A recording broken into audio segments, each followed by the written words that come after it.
At this point, it seems entirely clear that Nintendo has decided to shift its entire business model from that of game development into that of a law firm. In 2021, a Paris court ordered D-Storage to pay Nintendo $1.13 million for failing to remove pirated games despite warnings from Nintendo. Though D-Storage appealed this decision, the court ultimately sided with Nintendo.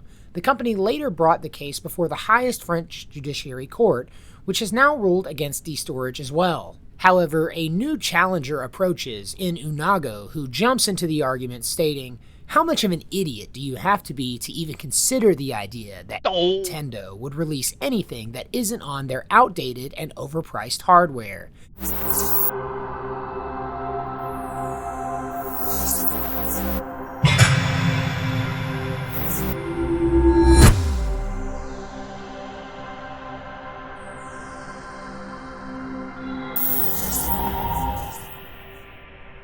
Hello, fellow travelers, and welcome to the Hard Light Network. Alrighty guys, it's good to be back after a short if unplanned break, and we are returning to form with yet another Nintendo lawsuit video. At this point, it seems entirely clear that Nintendo has decided to shift its entire business model from that of game development into that of a law firm. It's got to the point where I'm starting to genuinely get worried that they're going to run out of heavy hitters to sue and instead start coming for small content creators like me for the literal pennies that YouTube pays me to create these videos. All jokes aside, people across the industry are beginning to notice just how litigious Nintendo has grown over the past few years and how it's impacting the industry, not least of which is Nintendo themselves. As we will read shortly, Nintendo is well aware of the fact that these lawsuits are affecting the games industry, and they seem to believe that it's a positive thing. However, I, like many other gamers, am not so certain. But before we get into it, guys, give me some sugar by hitting that like button, subscribe so you don't miss out on any of the content that I've got coming up for you guys in the future, and also take to the comment section down below with your thoughts on this latest of Nintendo lawsuits. Of course, if you want to support this channel further, there are super thanks and memberships options down below. Feel free to join the channel for access to exclusive content and perks that you can't get anywhere else. But without any further ado, let's get into today's article. Today's reading comes to us from TheVerge.com and is entitled, "Nintendo Wins Piracy Lawsuit Against File Sharing Site." Quote, Nintendo says the decision is significant for the entire games industry. Nintendo has won its legal battle against D-Storage, the French company, D-Storage, the French company famous for its omelette du fromage and croissants. I'm so sorry. The French company it accused of hosting pirated games on its file-sharing site onefishier.com.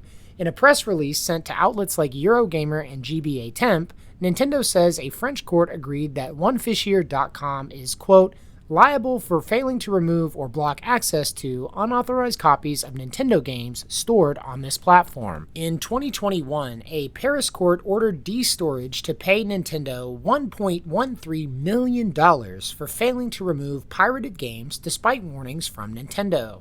Though D-Storage appealed this decision, the court ultimately sided with Nintendo. The company later brought the case before the highest French judiciary court, which has now ruled against D-Storage as well. Quote, Nintendo is pleased with the court's finding of liability against D-Storage and believes that it is significant not only for Nintendo, but for the entire games industry. Nintendo said in its press release.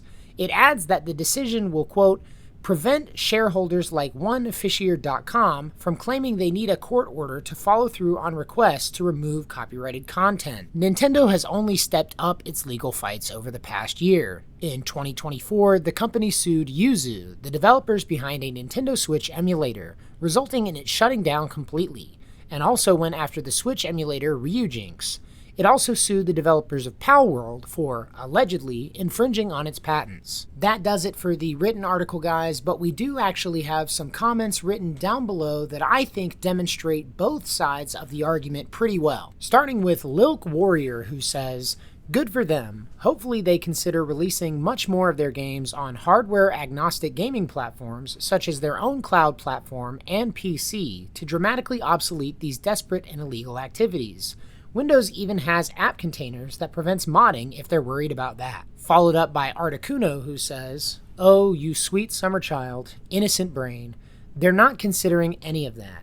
The sole value of their systems are that they alone get the first-party Nintendo games. There's no intention to release these games on a wider variety of platforms, even one brand agnostic like PC. To which Loke Warrior responds, Nintendo stakeholders are varied in opinions dynamically towards the very idea being popular enough to be addressed in recent stakeholder quarter calls. Who are you or I to proclaim that won't be the case, more so moving on? Nintendo is the sole major console competitor to not do this.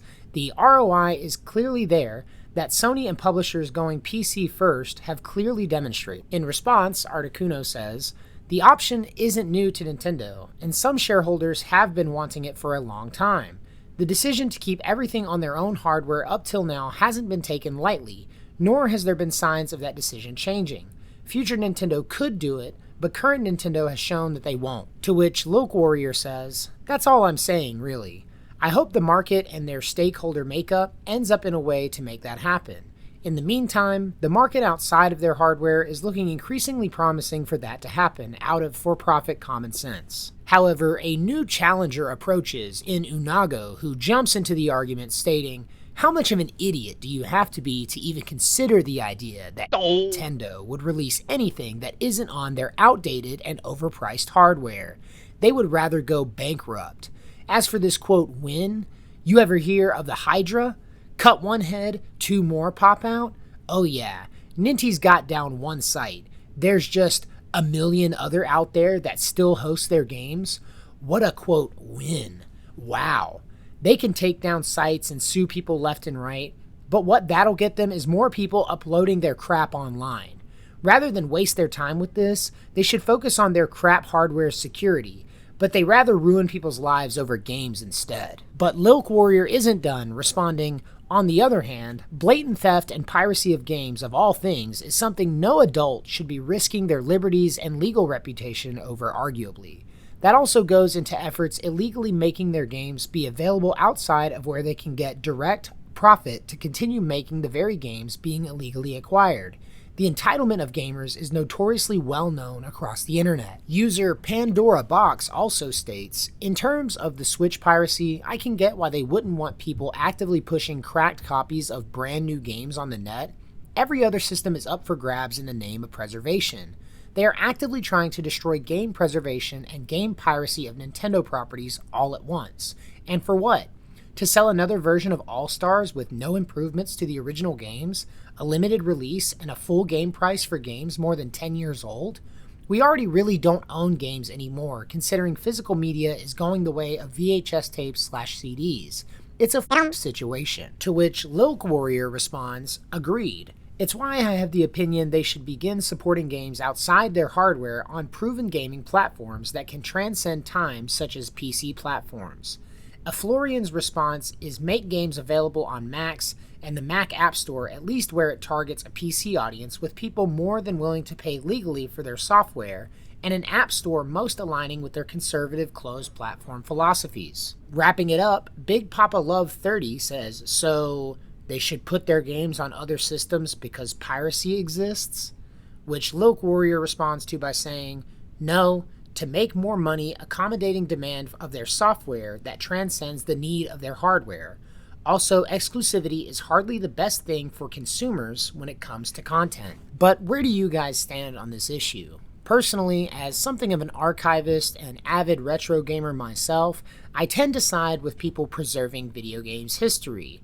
And lately, for better or worse, that responsibility has been taken up by sites distributing these ROMs as well as people creating the emulators to play them on. But whether or not that actually constitutes piracy or an illegitimate, unethical breach of copyright is probably best left up to another video. Suffice to say, I do believe that it's a nuanced conversation and that there are some legitimate concerns from a consumer standpoint. However, I also think it's undeniable that these lawsuits are in fact having an effect on the games industry as a whole, and will have long-reaching, if unpredictable, effects on the industry moving forward. But, as I've said, I want to know what you guys have to say in the comment section down below, so please don't leave before giving me your thoughts. That being said, that's going to do it for this video, guys. Thank you so much to everybody who has watched up to this point.